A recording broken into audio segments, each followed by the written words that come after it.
All right, welcome to the Entrepreneur Insider Secrets podcast.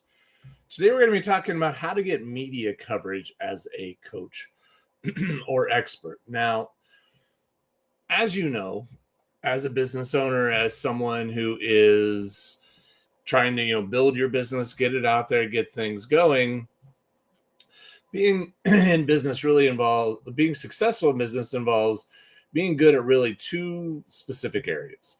One is having something that you offer that is highly desirable, something that people want. You have a product, a service, you have something that, yeah, people want that. That's something that is very, very attractive. That, yes, people want to buy that. That's something that the market has said, yes, we will definitely pull our credit cards out and buy that. That is something we definitely want. Number two is you have to be known. So if we know that people will buy it, now we have to get the word out so that people actually know who you are. Because you may have something that everybody wants, but if no one knows that you exist, well, they're still not going to buy it from you. Not that they wouldn't want to, but they don't know who you are. And they don't know what it is that you can do for them. They don't know how you can help them or what you can do for them. So these are the two things. And so getting media coverage is one of those things that can go and do a lot of good for you. It can help you. It can put you in positions whereby you're getting a lot of exposure. You're getting a lot of coverage. You're getting a lot of people all of a sudden realizing, who is this person? Wow, they sound amazing. Because, all of a sudden they're going, I need to check them out. I need to go find out more about them, what they all do, what they're involved in. How do I get in touch with them? Or what is a way that I can learn more about what they're doing? And when you get on, for example, a radio show or a television show, or you get featured in a magazine, or you get featured in some type of media publication, you can now claim that, hey, I was as seen in. You've seen those out there a lot. You've seen these on websites as seen in X, Y, and Z. And all of a sudden you're like, wow, this person, as seen on Fox News, as seen on CNN, as seen on NBC, whatever it may be. All of a sudden, you're like, wow, this person actually was on one of these networks or multiple ones or whatever. And you stop and you kind of go, wow, that's interesting. That apparently I should pay a little closer attention because this person has been picked up by a number of outlets. They've already found this person. They know that this person has something to offer. So maybe I should look as well. So there's a lot of things that are going to build up your credibility, a lot of things that can do to really help lift you up, to help put you in a position where your brand is now getting more attention, that you're getting more exposure, because people are like, wow, that's something that we want to learn more about. This person's actually a little bit semi-famous even. I want to learn more about them. And so, and as well, when you're on these media outlets, when you're being interviewed, when you're on a big podcast, or when you're on these other things, you're spreading the reach of your message beyond what it is that you currently do. Now, we all have our own little messages, our own little audiences that we have built, that we follow, that people follow us and that come and watch what it is that we're doing. But all of a sudden, when you get on someone else's platform, when you get on another person's on their podcast, you write for some big site, or you get interviewed on a television station, all of a sudden you're getting put in front of people that have not likely seen you before, people that don't know who you are, and all of a sudden you're getting exposed to a whole new audience of people. You're broadening your reach beyond the people that already know you. So it's all very, very valuable, and you can use this content. Like if you get an interview with a local news station, or you get an interview with somebody, you can post that on your website, and you could say, like, here's the interview that I did with, NBC or CBS or whoever it may be. And you can say, here it is. And you can watch it right here. And all of a sudden, wow, you can keep sending traffic to that. You could keep getting people to your website to watch the interview because they might be interested. Wow, what did they have to say? Why did they get interviewed? Why are they important enough to get on the news? Why was that a significant enough story for them to want to go and talk to this person? And that can create value for you. That can get people coming to your site and saying, hey, I want to learn more. I want to hear about this. Wow, I should pay attention. I should give this a little closer look. And this is a way for you to build credibility, to build authority. It's much like publishing a book. And I've said this for a number of years in that, in and of itself, publishing a book is not going to make you very much money. The amount of income that you're going to get from selling a book is minimal because most authors only sell a couple hundred or so copies of their book in their lifetime, which 250, I believe, is the average. I haven't looked in a while, but I believe that is still average. And you make $2 to $4 a book. So depending on, and sometimes $1 a book. And so depending on how this all works out for you, you could look at this maybe $1,000 for all that work of writing a book, which obviously was not small. When you write a book, that's not a small thing to do. It's a significant challenge. It takes a lot of work. It takes a lot of effort to put one of those together and to format it and to get it to look nice and to put it all out there. It's not easy. It's a challenging project to undertake. And then to think that you're really not going to get paid for it, but yet people do it all the time. So why? Why is that? Well, it's an authority piece. It establishes you as an authority in your space. I am the author of this book. So I've been published on this topic. And even today, even though in the world that we live in now, being a published author doesn't quite carry the same gravitas that it used to, but it still carries some. And when people see it, oh, wow, you're a published author on this.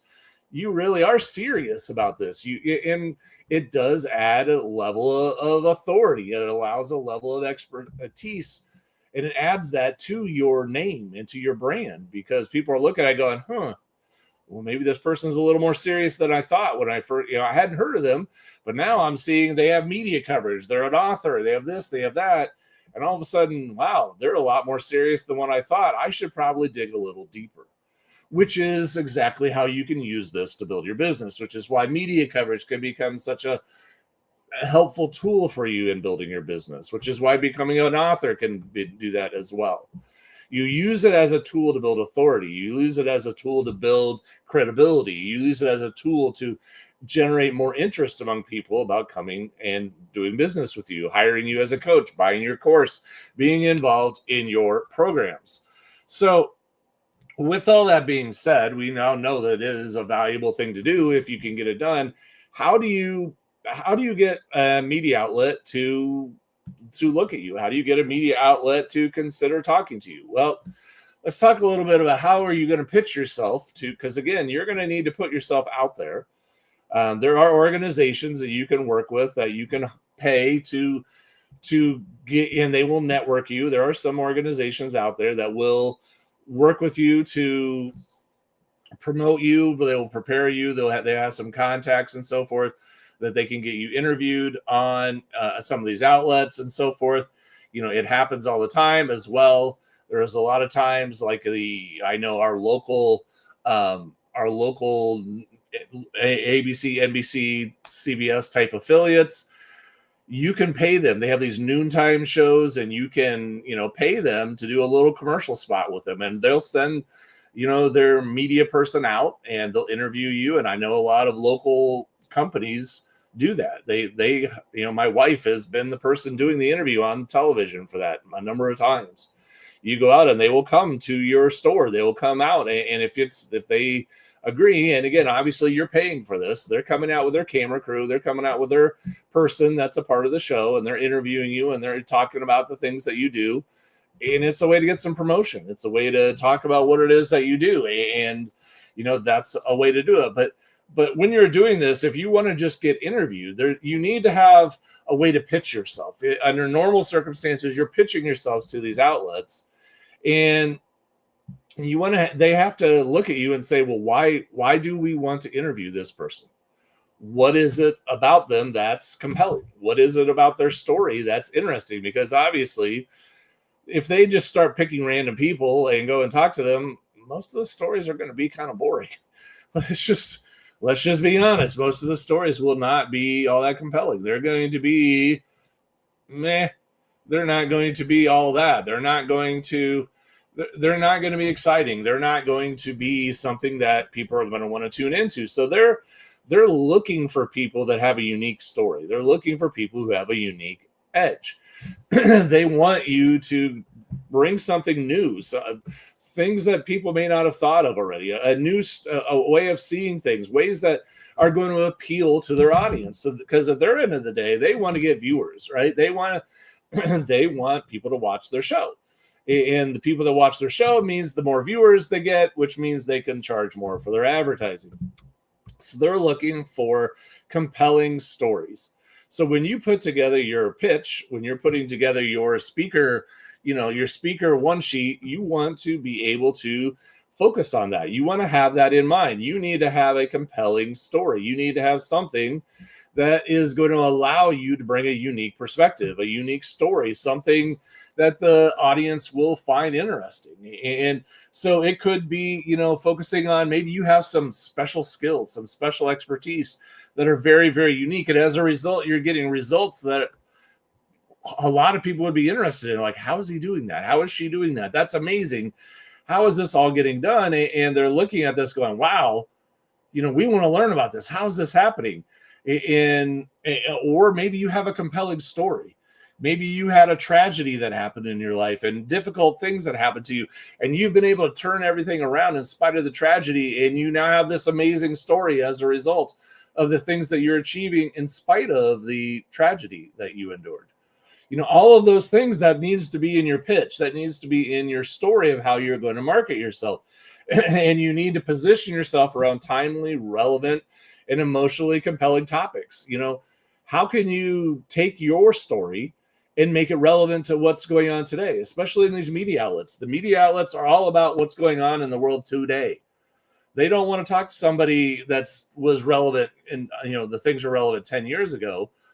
How does it fit into the story of what's happening today? So as you're writing your pitch, you need to think about those things. How can you position yourself? How can you position yourself to be unique? How can you look at your story and looking at your story, how can you tell it in such a way that it's compelling? Because too often, every time when I hear people say, well, my story is not compelling, my story is not unique, I don't have anything that's special. And then you get them talking and you realize their story is a lot more compelling than they're giving themselves credit for. Their story is much more interesting, has a lot more to it than they even think it was, because they think, oh, it's just my story. It's not unique. It's not special. Well, okay. Are you sure? Maybe if you need to talk to somebody else and tell your story to them and share your story with a few people and find out, get their feedback. Is that and when you're telling your story, you'll be able to tell, as people are listening to you, how engaged are they? Are people on their edge of their seats going, wow, that's amazing. That's incredible. If so, you have a compelling story. If you're telling your story and people are kind of nodding off or they're distracted and looking at other things, your story's probably not as compelling as it needs to be. So you need to go back and look at it again. How can I bring in other elements are there other parts to my story that I can bring in? Am I avoiding certain parts of my story because, I don't want to talk about them, or I don't want to go there. I don't want to hurt someone else's feelings or whatever. That kind of stuff happens all the time, particularly if you have someone who was in an abusive situation and overcame it. I don't want to bring up the name of the abuser. I don't want to bring up all that. Well, okay. How can we tell the story in such a way that brings out the redemption and yet doesn't bring out the name? How can we tell it in such a way that people are going to want to hear the story, that people are going to be interested and hanging on to hear the story? Because odds are your story is very compelling. You just have to learn how to tell it. You have to learn the right way to communicate your story. And this is, again, all going into your pitch. How do you tell a story that the audience that this media outlet is broadcasting to how are you going to tell a story that they're going to say, wow, our audience would love to hear this story. Our audience would love to learn more about what you're doing and to hear more because it's a compelling story. So when you're putting together your pitch, it can't just be data. It can't just be facts. When you're putting together your pitch for these outlets, you have to tell a story. You have to tell everything about your experience, about where you've been, what you've overcome, and what you're doing now, and what a difference it's making, not only for you, but in all the people that you work with. That has to be in a story format. That has to be in a format that people are going to be like, wow, that's amazing. That's a story that I would like to hear. That's a story we would like to tell. Because when you do that, all of a sudden, now they're interested. Because people don't go to the movies to hear lists of facts. They don't go there to sit there and listen to somebody read off a fact sheet about a bunch of items. No, they go to the movies to watch a story, to hear a story, to see a story unfold out in front of them. And if it's a good story, they will be completely compelled and they will be completely locked in. They will be completely drawn into that story. And a 90-minute movie can go by like that because they're so drawn in. And at the end, sometimes people are in tears because they were so drawn into the story. That's what you need to be thinking about when you do your pitch. That's what you need to be thinking about when you're putting yourself out there. Don't just put up, I achieved this, I achieved that, I won this award. Okay, most people aren't even going to know what that award is. If it's an industry award, most people won't even know. I mean, it's not that it's not important, but the thing you need to focus on is you have to tell a story. That's what they're looking for. That's the thing that they're looking to put out there. That's what's going to cause people to watch and to be part of it. So once you have your pitch and once you have your story put together, now you got to find the right outlets and contacts. And to be honest, when you're first starting out, one of the best things you can probably do is find people who are in your niche, people that you know, people who work in the same type of space that you're in. Start there. Start working your way through there. And that could be podcasts. You can go on some of these podcast matching services and you can put yourself out there and say, I am a guest and I'm interested in being a guest on all these different podcasts and so forth. Here's my expertise.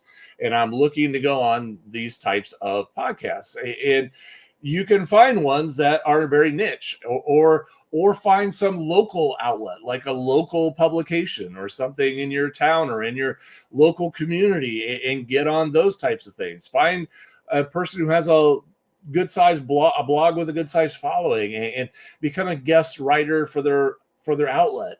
Find, there's the tools there's that Help a Reporter Out or the Hero service where you can go out and answer questions, and then the reporter, if they're interested in, the reporters are putting out all these lists of things they need help with. They're looking for sources. They're looking, it's an email that goes out every day. It's all these things that reporters are looking for. We need help. We're looking for someone who has expertise in this. We're looking for someone who can help us with that. And you could be the source. You could help them, and then they'll interview you, and they are extremely grateful because they got help putting together their story. And you now can say, I was featured in whatever publication because they used me as a source, and I was interviewed, and I am quoted in that story, and I am put in there as a person who has a position as an expert. And now you can even position that on your media, on your websites, as being like, hey, I was featured in XYZ publication. And that can be a very valuable thing for you to market and say, yep, I was there. I was done as an expert. And I know people that have done that multiple times. That, Help a Reporter Out is that I've got it for a while. I did it for a while. I wasn't finding the right questions, but it may work for you. And you can find that, people that they'll send it out. Say, we're looking for help. We're looking for answers. We're looking for somebody that can provide us expertise. You might be the answer that they're looking for. So you can get that, and every day you can skim through the email, look at the questions, see what's relevant. Am I able to be a source for this thing and give them some help and get myself featured in a publication? So once you have all that, now what you have to do is you have to compile all this and pull it into a Simple, irresistible pitch. You need to put this into something that is short, specific, and tailored to the audience. And it needs to have something in there so they can look at it quickly. They don't want to read a 15-page document because they have many people that they're looking at. They have many people that they're going through that they want to, that they're possibly considering. I don't have time to read 15 pages. Give me the hits. Give me the top mountain, the top of the mountain view of all this stuff. Give me the high level viewpoints, and let me see whether or not from there what it is that you, if something that I would be interested in. Make it short. So you lead with a hook, something that's going to be very, very hooky for you to be able to draw them in as a potential speaker. Provide credentials to show why you have authority in this topic, why you have expertise, why you're believable, and then close with that call to action. So you want to have something out there that really draws them in, hooks them in, shares with them, different things that you can be, an expert on, and how to really provide a lot of valuable insights on, and, show them why, give them the proof to show you your expertise, and then show them how to get in contact with you. It shouldn't be long. It should tell a very short, succinct story, and it should be interesting and compelling, and it should be out there. And then you put things out there, you share with things. And when you start getting on some of these things, and again, for some of these, there's this, these different podcasting services in the worlds that we live in, the world of today. Being on a podcast is a great way to get started. It's a great way to be a guest. And there are services out there that are podcast matching services. You can get on and you can start being a guest on all these podcasts, and you can start getting exposure and getting experience, and you can start building and practicing on a lot of these, and becoming someone who's now very, very accustomed to being interviewed. Because the worst thing that could happen is if you did get asked to be interviewed, you did get asked to be on a media outlet, and you show up and it goes poorly. Well, now you're not getting asked back by anyone. You're not getting interviewed again because they're like, well, that was a mess. We're not having them again. So when you do get these opportunities, one of the things that you have to do is you have to show up prepared. You have to show up ready to go, because these people have limited windows. I had one time where I was the featured guest on a radio show. It was an hour-long radio show, but it was a very structured environment. And so I'm being interviewed as the expert, as the guest for that hour, and I had to present an outline ahead of time. I had to put out a template. I had to put out everything that I could ahead of time to show exactly how everything was going to fit. And I had to have a meeting with the radio DJ or the radio host beforehand. And we talked through, okay, this segment is 3 minutes. This segment is this long. And everything has to be wrapped up because we have this long. Then we go for a commercial break. Then we come back and we do it a few more minutes. Then we go for another break, until at the end, and then we have little other things that get inserted along the way. And in the middle is your interview. And so you have to have all of your talking points. You have to have your message ready to fit into the format that they have. And if you do that well, they're looking at you going, wow, that was amazing. We would love to A, have you back again, or B, recommend you to someone else.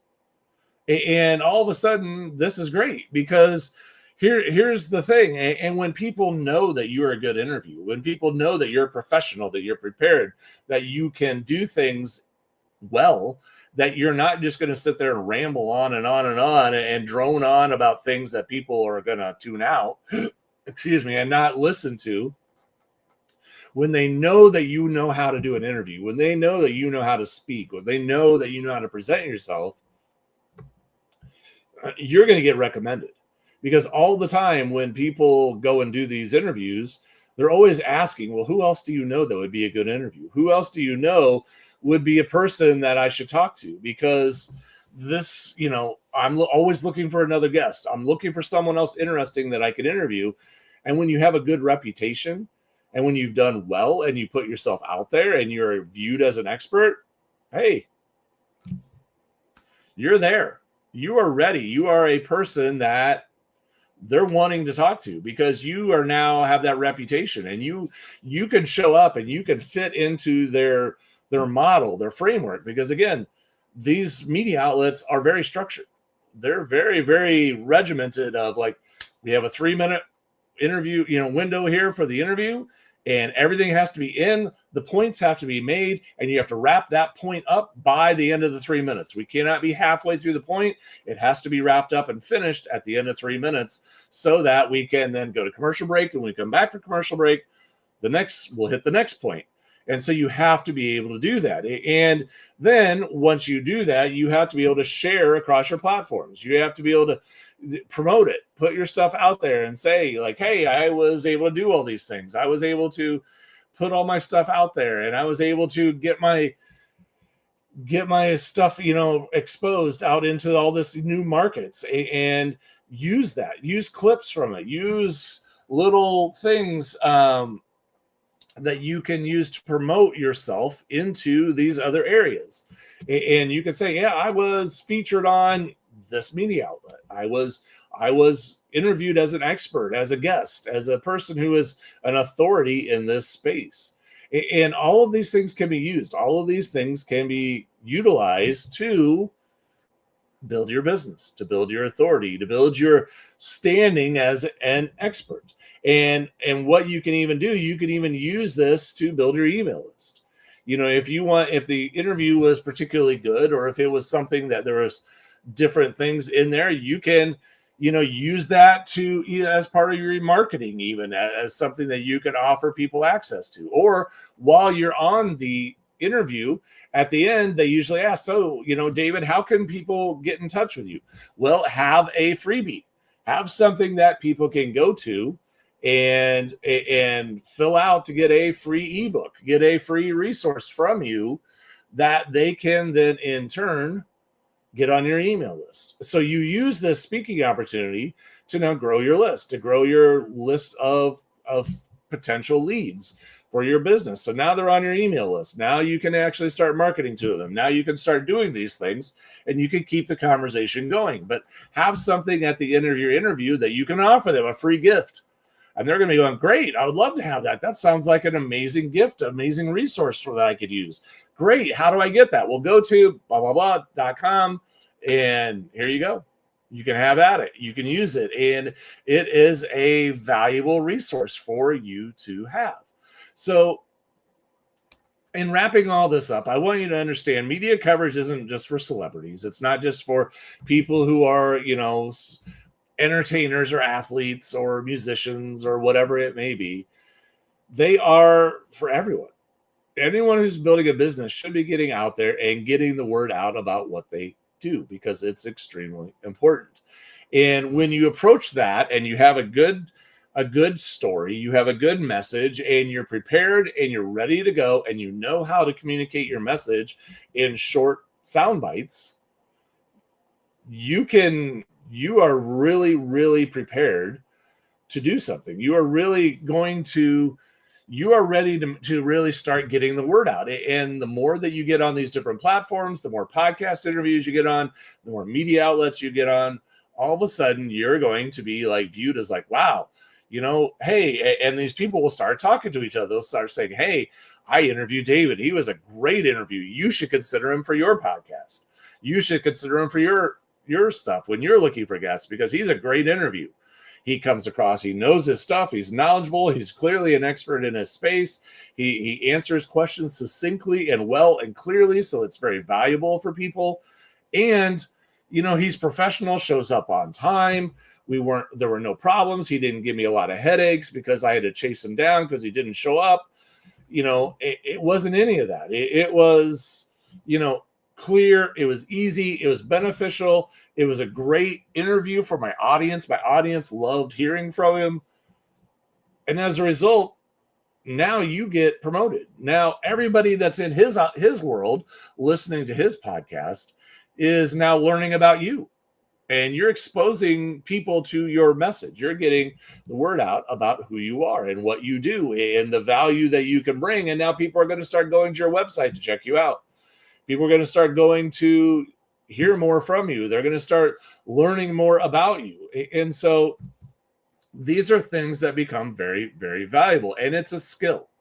It is a skill that needs to be developed. You don't just walk out. And that's why we recommend starting with the niche type interviews. Start with ones that are smaller. Get your practice down. Get good at doing this. And when you build that skill, you can keep growing into bigger and bigger outlets. Now, you may be looking at this going, I need work on becoming a better speaker. I need work on becoming a better communicator. Well, that is something that we work directly with our clients on in Design, Launch, Grow. We have a world-class speaking coach. Lisa is amazing, and she goes in and she will help you clarify your message, teach you how to speak. She has been on so many media outlets, so many TV stations, so many radio outlets. She has spoken on so many stages, trained corporate or Fortune 500 companies. She has done it all. She has been all over the world speaking. She is as smooth as glass when she speaks. She is our speaking coach, and she can help you become the speaker that you need to be so you can take advantage of those things. That's something that's part of our program. So if you're interested in learning more about that, go to designlaunchgrow.com and check it out. Otherwise, I hope you have an amazing day, and I'll see you in the next episode.